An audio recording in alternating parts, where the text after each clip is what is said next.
ও বাবা গো, কেমন আছো তোমরা? আমি তো আলহামদুলিল্লাহ ভালো আছি। দৌড়াতে দৌড়াতে সকল কাজ সেরে ভয়েস দিতে চলে আসলাম। তো কী অবস্থা তোমাদের? আশা করি তোমরা অনেক অনেক ভালো আছো। তো দেখছি অনলাইনে দুইটা বড়লোক ভাবি ঘুরঘুর ঘুরঘুর ঘুরঘুর করছে, কোনটা আসল তো বুঝতে পারছি না। তোমরা একটু কমেন্টে বললেও তোমরা বড়লোক ভাবিকে চিনো কি চিনো না। তো আমার সোনা ফুপ্পিকে তো আমার খুবই ভালো লাগে, আর ফুপ্পিকে অবশ্যই তোমরা কমেন্টে জানাবা যারা যারা ফুপ্পির ভিডিও দেখো।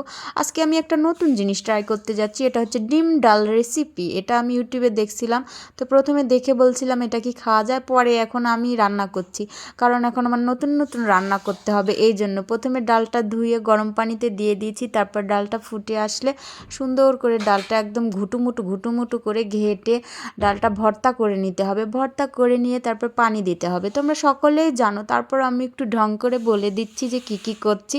তারপর টমেটোটা কুচি কুচি কুচি কুচি করে কেটে সুন্দর করে উঠিয়ে নিচ্ছি। এই টমেটোটাও আমি ডালে দিয়ে দেবো। তারপর পাঁচফোড়নটা সুন্দর করে ভেজে নিচ্ছি, তারপর পাটায় একদম ঝাঁকানাকা করে বেটে গুঁড়ো করে তারপর আমি ডালে দিয়ে দিব। যেহেতু আমার এটা মুখে পড়লে ভালো লাগে না খেতে, এই জন্য আমি সুন্দর করে একদম গুঁড়ো করে ডালে দিয়ে দিব।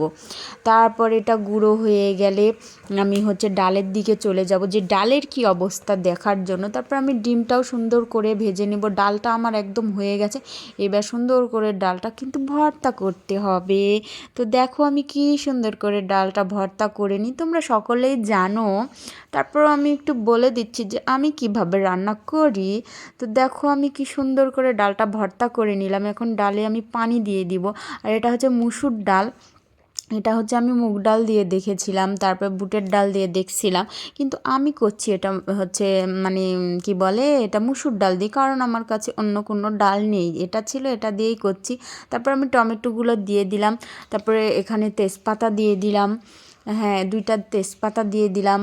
এই তো বলক উঠে আসছে, আর আমার ডালটা এত সুন্দর হয়েছে আজকে না।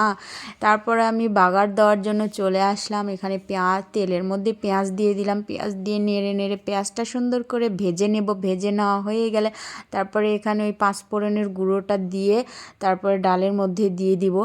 এই তো দিয়ে দিলাম, একদম সুন্দর মতো হয়ে গেছে। তারপরে এখানে আমি আবার তেল দিলাম। এখানে তেল দিয়ে আমি ডিমটা সুন্দর করে একটা একটা করে ভেজে নিব।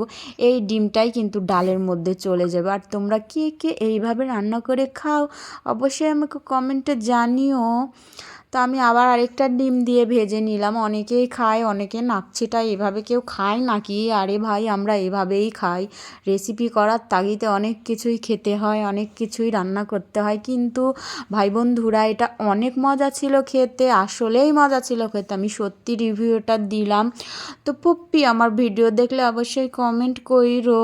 তো আজকে ডিম ডাল রান্না পর্যন্ত, সবাই ভালো থেকো, আল্লাহ হাফেজ।